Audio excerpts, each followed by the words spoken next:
Assalamualaikum warahmatullahi wabarakatuh.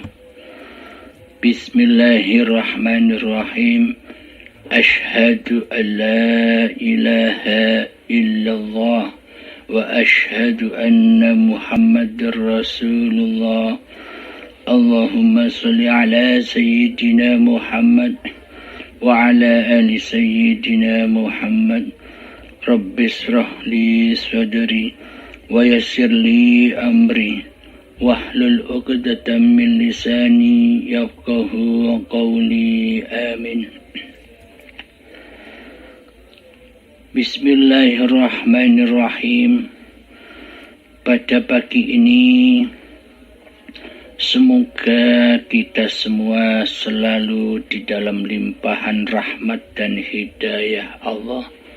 Dan semoga kita selalu bisa mengamalkan apa yang telah kita pahami di dalam pemaparan channel Uripe Allah. Dan semoga berkah buat kita semua.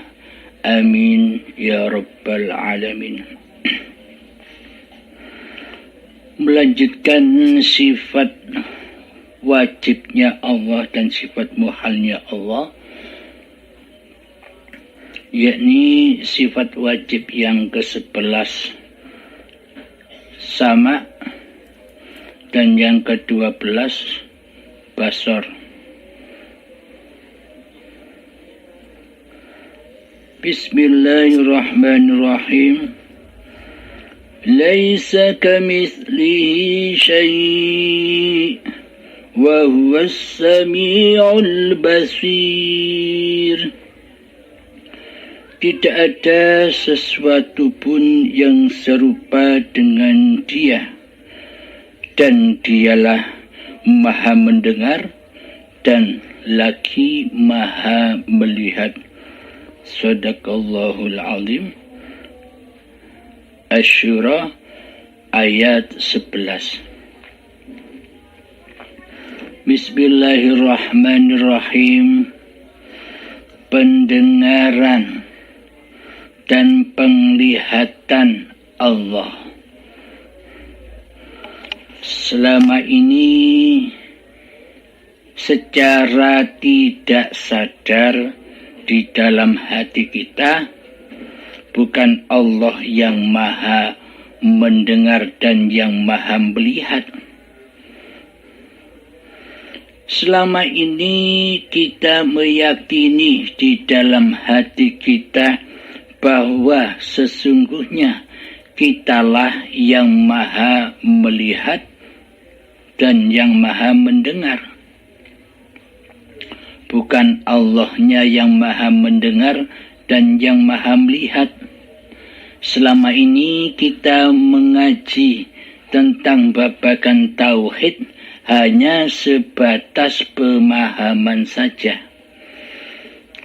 Tidak pernah kita aplikasikan di dalam hati kita. Tidak pernah kita nyatakan di dalam hati kita. Tidak pernah kita membuktikan pendengaran dan penglihatan Allah di hati kita.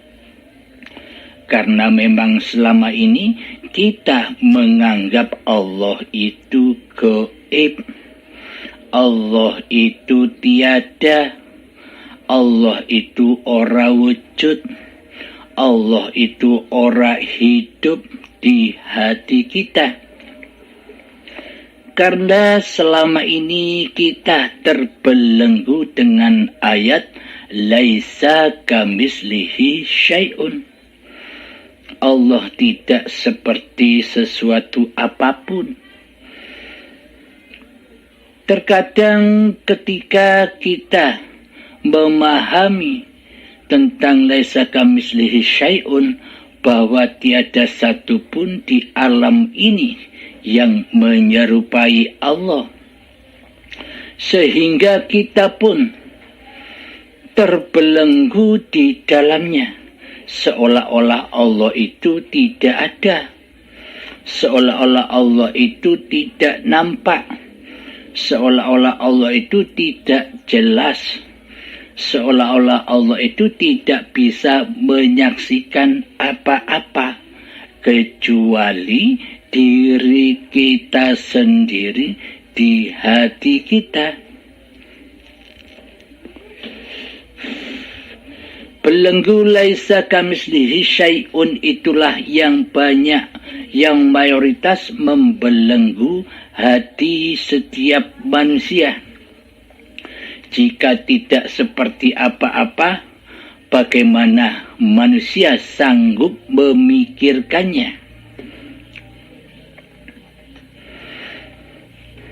Jadi laisa kamislihi syai'un itu adalah hidup yang selama ini kita akui sebagai hidup manusia kita.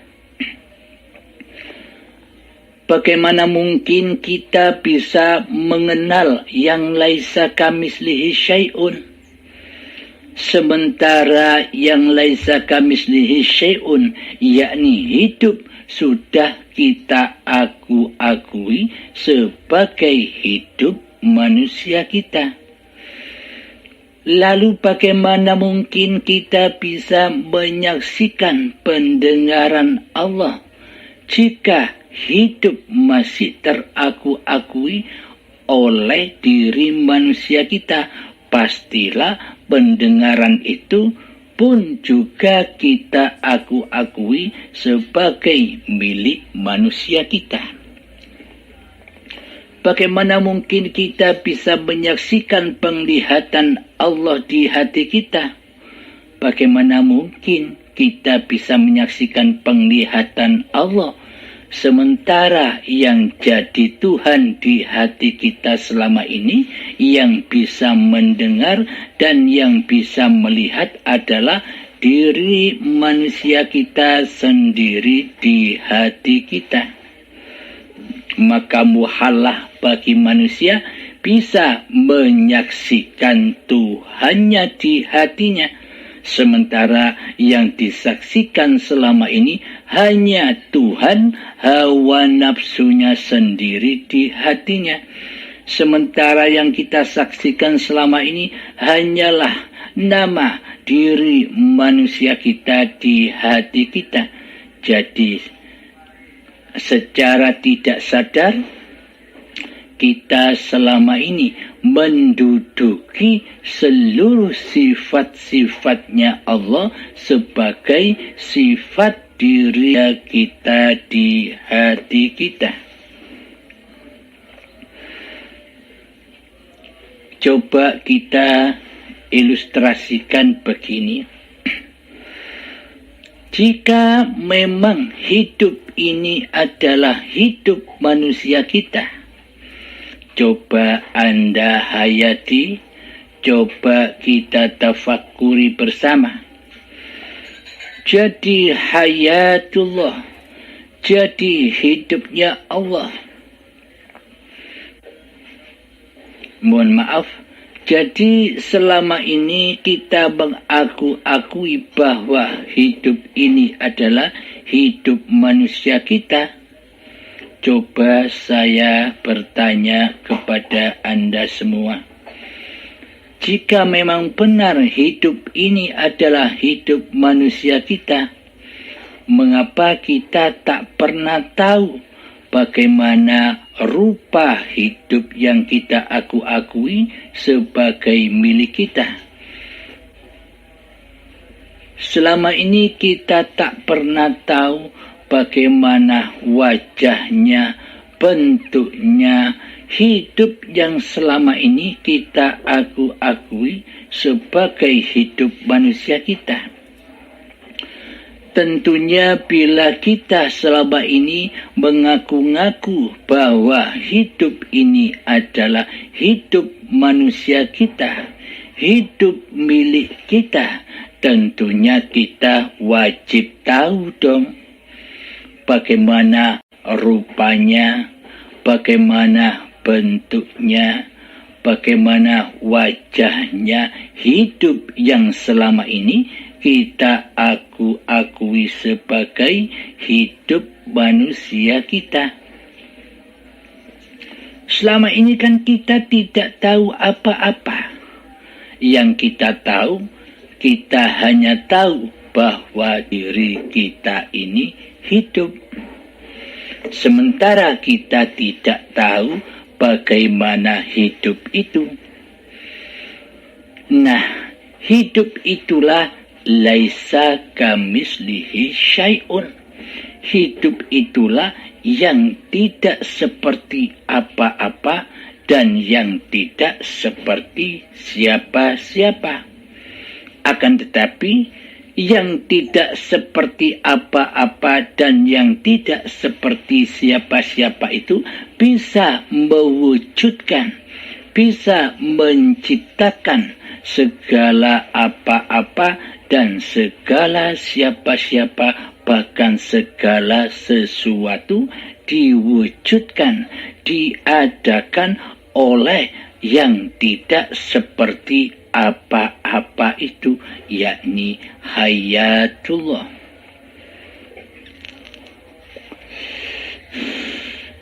Coba kita ilustrasikan, apakah benar sih hidup ini hidup manusia kita? Ketika proses kejadian cikal bakal manusia dari tanah hingga menjadi tumbuh-tumbuhan, hingga menjadi hasil dari tumbuh-tumbuhan itu sendiri, yakni buah-buahan, sayuran, padi dan sebagainya, sehingga menjadi sperma, lalu menjadi gumpalan darah, berjalan lagi menjadi gumpalan daging, berjalan lagi menjadi janin, dan sempurnalah menjadi bayi yang suci. Coba kita fikirkan bersama, coba kita hayati bersama, coba kita tafakuri bersama di dalam hati kita. Ketika proses dari tanah sampai menjadi bayi, apakah kita pernah menyaksikan perjalanan-perjalanan itu? Apakah kita bisa menyaksikan peristiwa-peristiwa itu? Tidak, bukan? Nah, itulah bukti secara real dan nyata bahwa hidup ini bukan hidup manusia kita. Hidup inilah yang laisa kamislihi syai'un, hidup yang tidak seperti apa-apa dan hidup yang tidak seperti siapa-siapa. Akan tetapi dengan hiduplah Allah menciptakan cikal bakal badan-badan manusia ini, dan Allah menciptakan segala sesuatu, apa-apa dan siapa-siapa yang bisa kita saksikan dan yang kita perdengarkan selama ini. Itulah bukti nyatanya bahwa selama ini hidup yang kita aku itu ternyata bukan hidup manusia kita.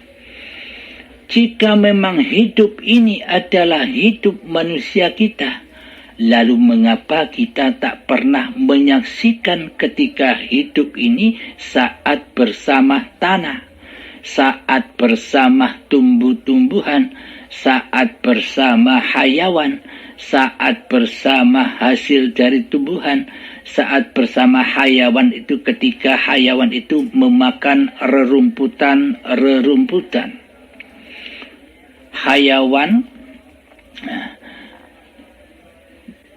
ketika kita menjadi bayi pun kita tak pernah menyaksikan perjalanan-perjalanan itu, karena perjalanan itu memang gelap, memang gaib. Subhanalladzi asra bi'abdihi lailan minal masjidil harami ilal masjidil aqsal ladzi barakna.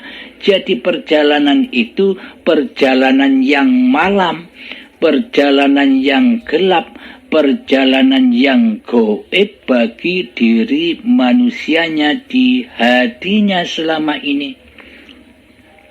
Pada intinya bukan manusia yang berjalan, akan tetapi yang laisa kamislihi syai'un itulah yang memperjalankan cikal bakal badan yang dari tanah ini. Di suatu malam, di suatu ketika kita tidak ingat apa-apa. Itulah bukti bahwa hidup ini bukan hidup manusia kita. Berhubung pangkalnya kehidupan ini selama ini kita akui sebagai hidup manusia kita, maka seluruh sifat-sifat wajibnya Allah yang seharusnya hanyalah milik Allah. Berhubung hidup selama ini kita akui sebagai hidup manusia kita, maka butalah mata hati kita akan Tuhan, akan hayat yang menciptakan diri manusia kita di hati kita selama ini. Kita buta akannya karena kita selama ini terbelenggu dengan laisa kamislihi syai'un,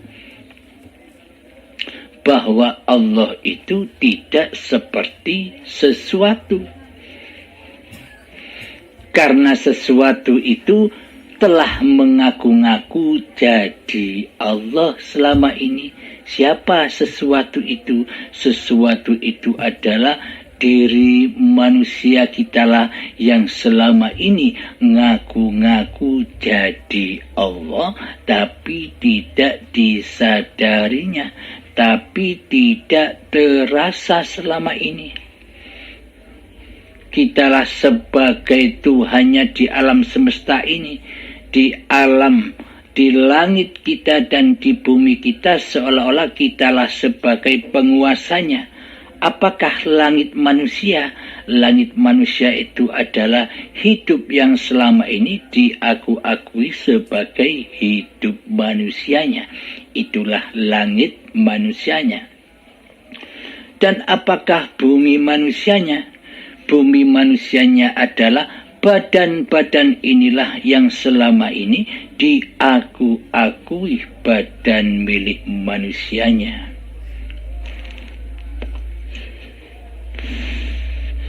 Alhamdulillahirabbil alamin. Memang untuk menerangkan, memang untuk memaparkan pendengaran Allah dan penglihatan Allah itu, kita harus tahu dulu siapa pemilik pendengaran dan penglihatan itu. Jadi tanpa hayatullah, maka pendengaran dan penglihatan itu pun tak ada. Dengan hayatullah, dengan yang tidak seperti apa-apa itulah, maka terwujudlah pendengaran dan penglihatan. Coba kita masuk ke dalam diri kita. Karena selama ini kita buta, mata hati kita buta. Karena selama ini kita tampil di luar diri kita. Seolah-olah hidup dan badan ini hanyalah milik manusia kita. Milik manusia kita. Sehingga kita selalu tampil dan berposisi di luar diri kita sebagai pengaku-ngaku bahwa hidup dan badan ini milik manusia kita. Sehingga di dalam hati kita selama ini hanyalah menjadi makam-makam yang gelap gulita. makam yang tak pernah kita ziarahi, kita sibuk dan mempersibuk diri berziarah ke makam-makam para wali-walinya Allah yang di luar sana secara syariatnya, akan tetapi makam kuburan hakikat diri manusia kita yang ada di dalam hati kita ini selama ini gelap gulita karena tidak pernah kita datangi, sehingga menjadi keras melebihi kerasnya batu, seperti gua yang gelap gulita. Maka ketika Kanjeng Nabi mencari Allah, mencari Tuhannya, maka Kanjeng Nabi syariatnya masuk mencari gua Hira yang gelap gulita, dan Kanjeng Nabi masuk di dalamnya. Setiap hari datang ke gua Hira untuk menyepi, untuk bertafakur, untuk berkhulwat, untuk berzuhud di dalamnya selama 15 tahun. Seusai Kanjeng Nabi menikah dengan Siti Khadijah di umur 25 hingga datang masa-masa kenabian di usia 40 tahun. Itulah gambaran, itulah kiasan, itulah sanepan bahwa bila kita ingin mencari Allah, maka masuklah ke dalam gua Hira diri kita masing-masing yang selama ini gelap gulita kita tinggalkan. Makam-makam yang tak pernah kita ziarahi selama ini. Kita hanya sibuk menziarahi makam-makam dohir, sedangkan makam batin kita abaikan. Seperti halnya kita sibuk mengkafir-kafirkan orang lain, sementara kita sendiri mengabaikan kekafiran hati kita sendiri kepada Allah. Maka ikutilah Kanjeng Nabi Muhammad sallallahu alaihi wasallam. Jadi mengikutinya bukan mengikuti secara dohir. Kita cari gua-gua dan menyepi di dalamnya, kita bertapa di dalamnya, kita berkhulwat di dalamnya, kita berzuhud di dalamnya, bukan gua-gua yang dohir itu. Pada intinya seluruh cerita-cerita yang ada di dohir itu semuanya adalah kiasan, sanepan, simbol daripada yang batin. Ibaratkan batin ini filmnya dan dohir itu adalah pancaran sinar dari film yang dalam. Jadi yang luar itu adalah bioskopnya, kulitnya. Pada intinya semua cerita itu sudah ada di dalam diri setiap masing-masing manusia. Inilah yang dimaksud Al-Quranul Qadim, yakni hayatullah. Jadi ikutilah jejak-jejak Kanjeng Nabi Muhammad sallallahu alaihi wasallam, yakni masuklah, bertapalah, berkhulwatlah, berzuhudlah, bertafakurlah, masuk ke dalam dirimu, ke dalam dirimu yang gelap gulita itu. Sebelum masuk di dalam dirimu untuk bersujud, untuk menemui Tuhanmu, maka sucikanlah dahulu dohir-dohir kita. Kalau syariatnya mensucikan dohir kan dengan wudhu. atau dengan mandi junub. Akan tetapi di sini mengkaji diri, mengkaji yang dalam, tidak mengkaji yang luar. Kajian-kajian yang ada di luar sana sudah banyak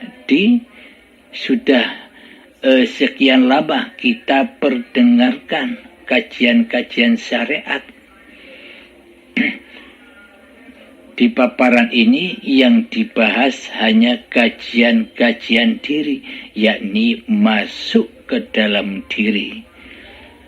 Sebelum masuk ke dalam diri, sebelum masuk Masjidil Haram, sebelum masuk ke dalam badan-badan ini, maka tidak akan pernah berhasil kita bila badan-badan ini, bila Masjidil Haram ini masih najis, masih kotor. Jadi sucikanlah dahulu. Dengan apa cara mensucikan?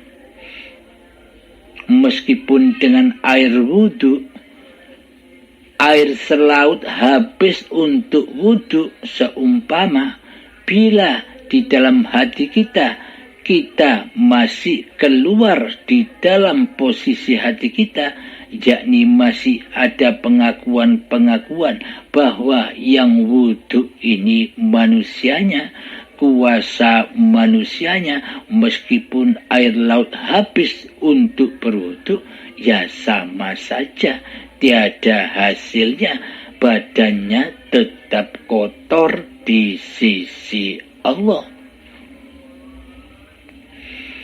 Jadi untuk mensucikan badan-badan ini dengan apa? Dengan yang maha suci. Maksudnya persembahkan kembali, abdikan kembali bahwa sesungguhnya badan-badan ini bukan milik manusianya. Jadi persembahkan kembali bahwa badan inilah wujud nyatanya, dohirnya Allah. Maksudnya apa? Badan-badan inilah bukti dan saksi bahwa yang laisa kamislihi syai'un itu wujud.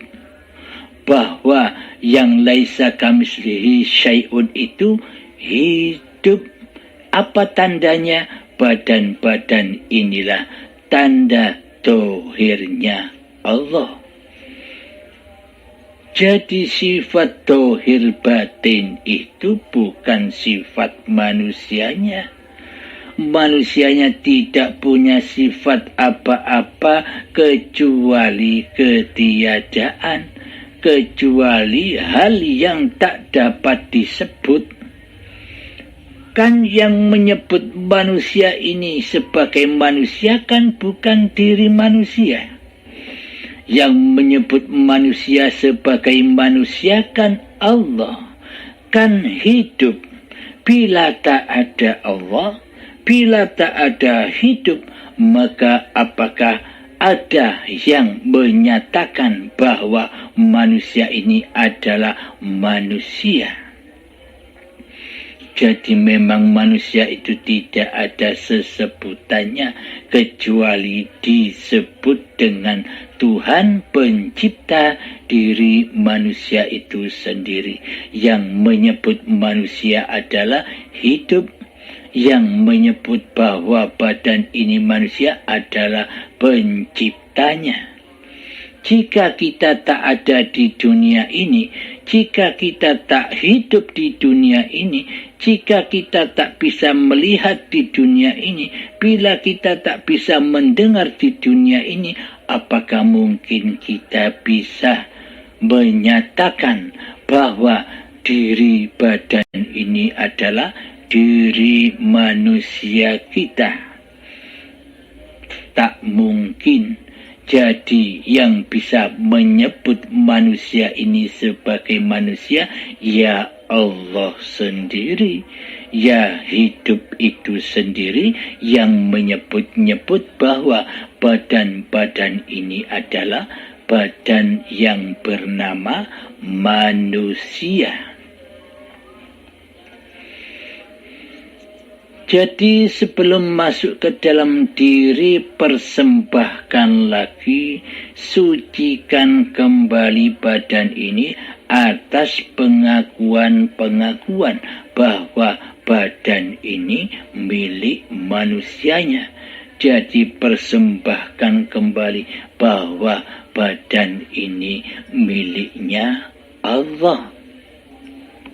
Inilah yang dimaksud sucinya badan, seperti bayi dahulu. Waktu bayi itu kan suci dari pengakuan diri manusianya. Waktu kita bayi dulu, kita tak mungkin mengaku-ngakui bahwa badan ini badanku bayi, hidup ini hidupku bayi.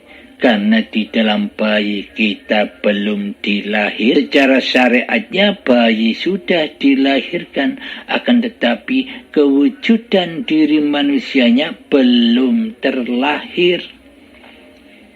Masih di alam ketiadaan, masih di alam keadaman, masih di alam kegaiban.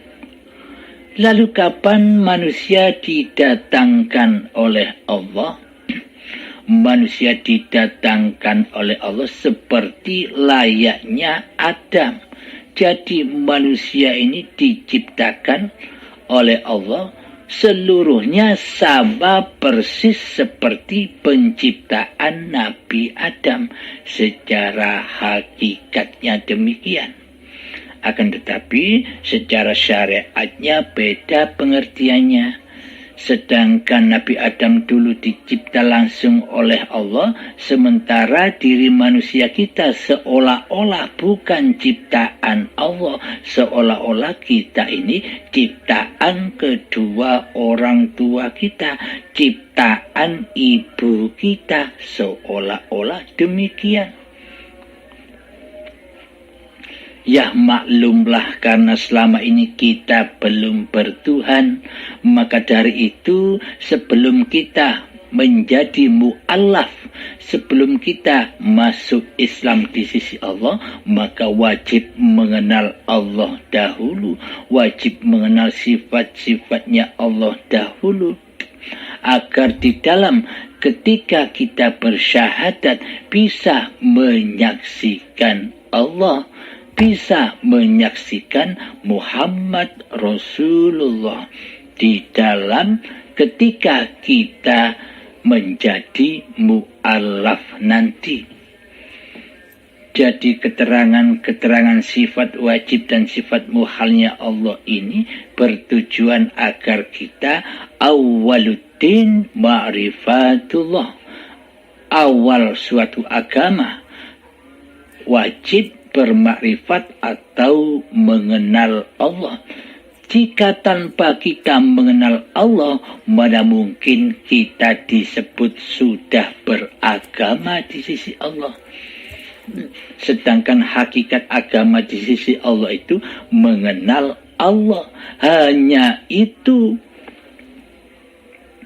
Maka dari itu sebelum menjadi mu'allaf di sisi Allah, maka kenalilah dulu siapa Tuhan yang bakal kita sembah, siapa Tuhan yang bakal kita abdi di hati kita. Karena babakan Allah ini babakan hati, karena babakan mengabdi ini adalah babakan yang batin. Jadi yang dikaji adalah kaji diri, bukan kaji yang di luar diri.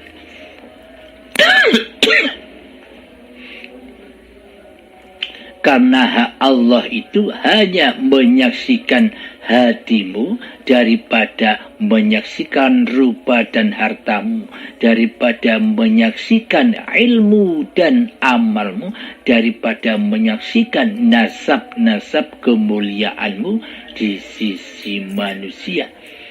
Karena itulah bertuhan dan beragama itu babagan hati. Jadi sempurnakanlah bertuhan dan beragama babagan lahiriahmu, disempurnakan dengan babagan hatimu. Jadi eloklah, bangunlah jiwanya, bangunlah badannya untuk Indonesia Raya. Jadi jangan bangun badannya dulu. Jika bangun badannya dulu pasti rusak, pasti kalah. Jadi yang dibangun jiwanya dulu. Setelah jiwanya dibangun, maka benarlah seluruh tindak laku badan-badanmu. Sama halnya dengan jejak-jejak perjalanan Rasulullah. Sebelum syariat sholat didatangkan, Kanjeng Nabi makrifat dulu, mengenal Allah dulu di dalam gua Hira. Ketika di umur 40 tahun datanglah perintah dari Allah melewati Jibril, Iqra ya Muhammad, bacalah. Kanjeng Nabi Muhammad bingung, apa yang mau dibaca? Malaikat Jibril, saya tidak membaca. Maksudnya tidak bisa membaca tulisan. Maksudnya apa yang mau dibaca? Jadi dilanjutkan oleh malaikat Jibril, Iqra bismi rabbikal ladzi khalaq. Bacalah dirimu dengan nama Tuhanmu atau dengan zat Tuhanmu yang menciptakan dirimu di hatimu. Jadi maknanya bacalah dirimu, bacalah diri manusiamu dengan hidup Tuhanmu yang menciptakan badan-badanmu. Itu maksudnya. Arti hakikat sejatinya demikian. Bacalah diri manusiamu dengan zat hidup Tuhanmu yang menciptakan badan-badanmu di hatimu. Itulah yang disuruh membaca. Itulah yang disuruh dikaji. Bacalah itu di dalam hatimu. Jadi masuklah ke dalam hatimu agar bisa menyaksikan Tuhanmu di hatimu. Jadi bukan manusianya yang bisa menyaksikan Allah. Jadi bukan manusianya yang bisa mengenal Allah. Jadi bukan manusianya yang bisa bertemu dengan Allah. Manusianya hanyalah bisa bertemu dengan hakikat diri sejati manusianya, yakni manusia berposisi di dalam sifat wajibnya, yakni sifat muhalnya Allah. Maka makrifat manusia itu kembali kepada keadamannya, kembali kepada ketiadaannya. Manusia kembali kepada ketidakwujudannya. Manusia kembali kepada ketidakhidup manusianya. Manusianya kembali kepada mendengar diri manusianya, yakni tuli. Manusia kembali ke tidak melihat manusianya, yakni buta. Jadi pada intinya Adam goib. Adamkanlah diri manusiamu di hatimu, goibkanlah diri manusiamu di hatimu.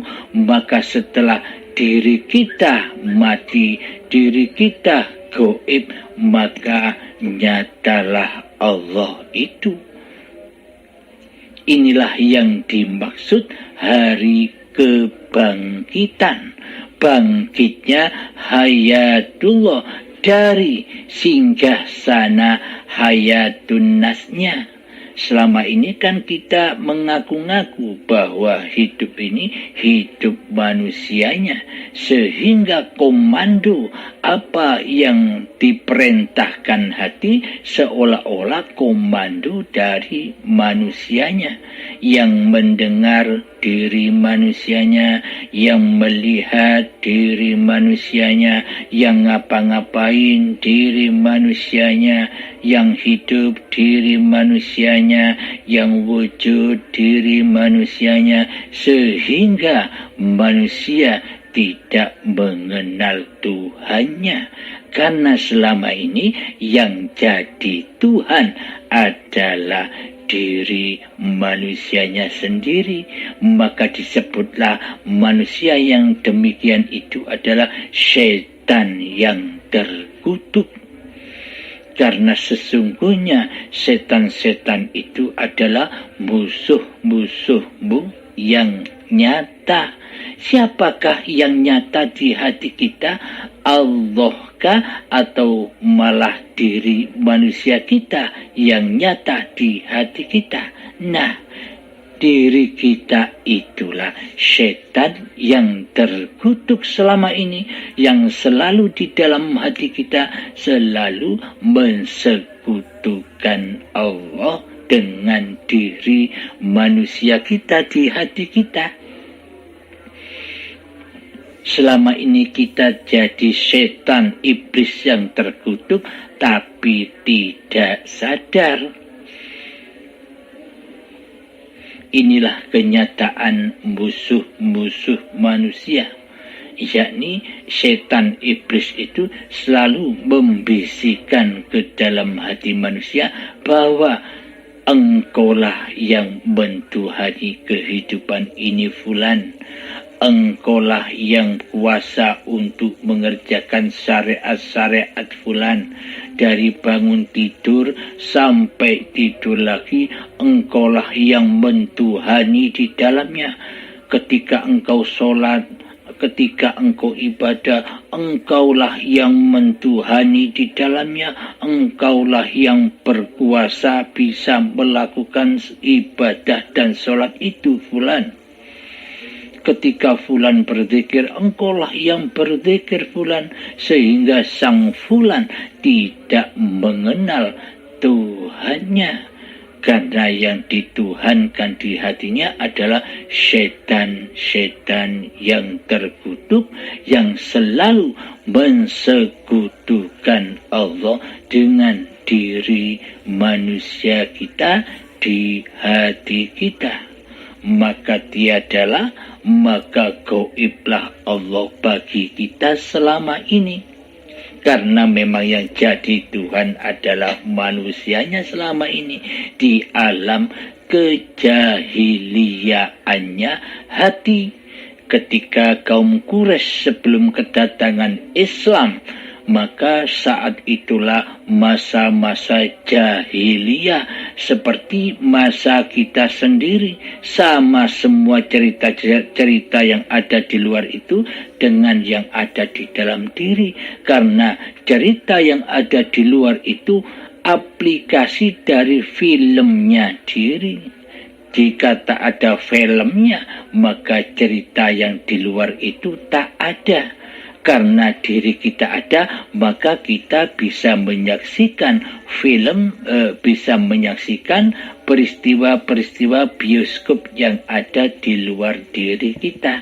Tapi selama ini kita terlena memandang bioskopnya, kita terlena memandang cerita-cerita syariatnya, kita lalai, kita lupa menyaksikan dari mana semua peristiwa-peristiwa yang di luar diri kita itu datangnya.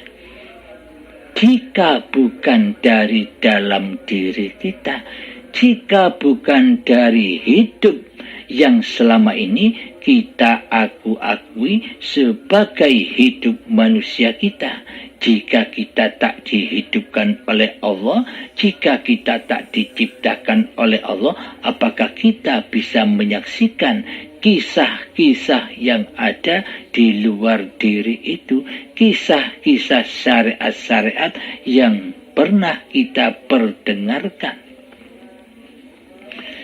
Jadi awal cikal bakal cerita itu ada, jadi cikal bakal seluruh peristiwa-peristiwa yang ada di luar diri itu ada karena ada yang di dalam diri, karena ada Allah sebagai pencipta hal-hal yang ada di luar diri manusia kita.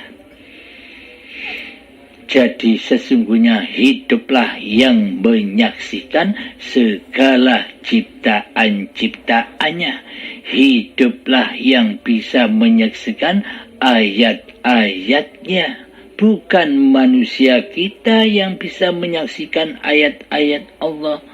Sementara selama ini seolah-olah kitalah yang bisa membaca ayat-ayat Allah. Seolah-olah kitalah yang bisa mendengar dan yang melihat ayat-ayat Allah. Karena kita masih merasa pendengaran dan penglihatan itu milik manusianya. Jadi aplikasi pendengaran Allah dan penglihatan Allah itu dari hayatullah. Bila di dalam hati kita masih wujud diri manusia kita, Muhammad, jangan kau bahas tentang roh, karena roh itu rahasiaku.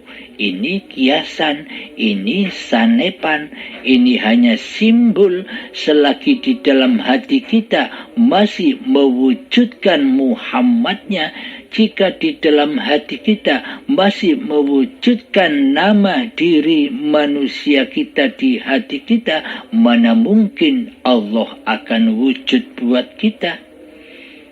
Karena kitalah yang selama ini menjadi Tuhannya daripada Allah yang menjadi Tuhan.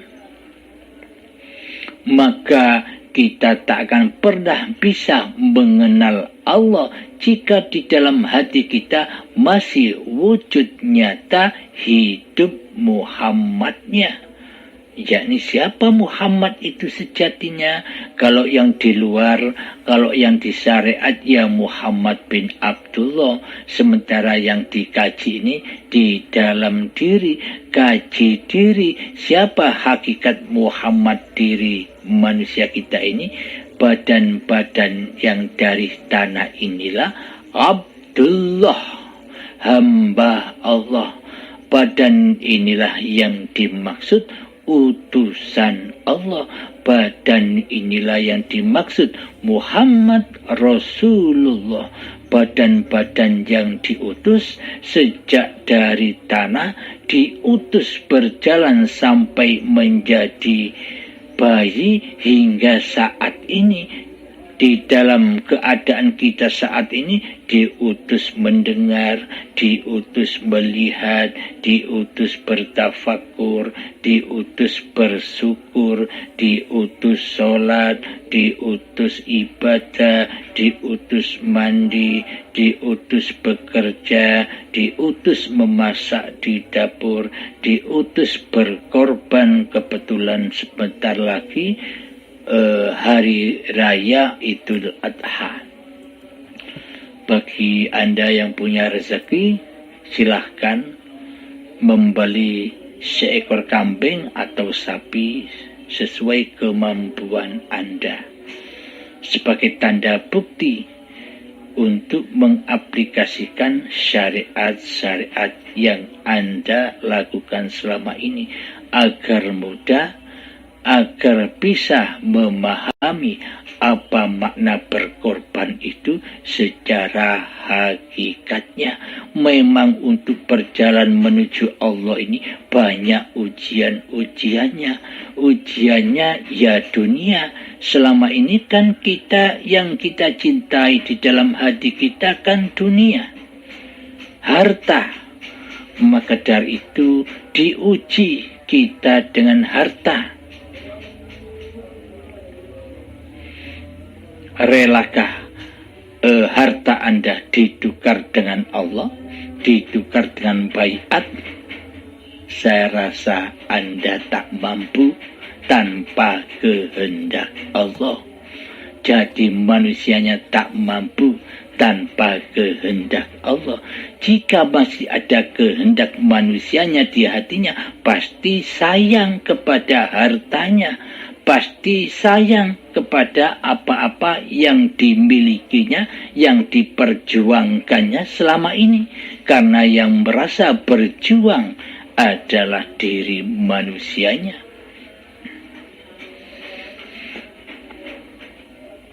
Alhamdulillahirabbil alamin. Jadi aplikasi wa huwas samiul basir, Allah Maha mendengar dan Allah Maha melihat. Maksudnya adalah di dalam kehidupan inilah pendengaran dan penglihatan itu nyata. Jadi penglihatan dan pendengaran ini selama ini sesungguhnya bukan pendengaran dan penglihatan manusianya. Bagaimana mungkin manusia bisa mendengar dan melihat sementara manusianya sudah tidak ada, sudah gaib, sudah ada? Maka bukan diri manusianya lagi lah yang mendengar dan yang melihat. Jadi semua sesuai dengan kaca benggalanya hati. Siapa yang mentuhani di dalamnya? Bila yang jadi Tuhan Allah, maka pendengaran dan penglihatan itu adalah pendengaran dan penglihatan Allah. Akan tetapi bila di dalam hati kita yang wujud diri manusia kita yang mentuhani kehidupan ini di dalamnya, maka pendengaran dan penglihatan itu pasti teraku-akui oleh pendengaran dan penglihatan diri manusianya di hati kita.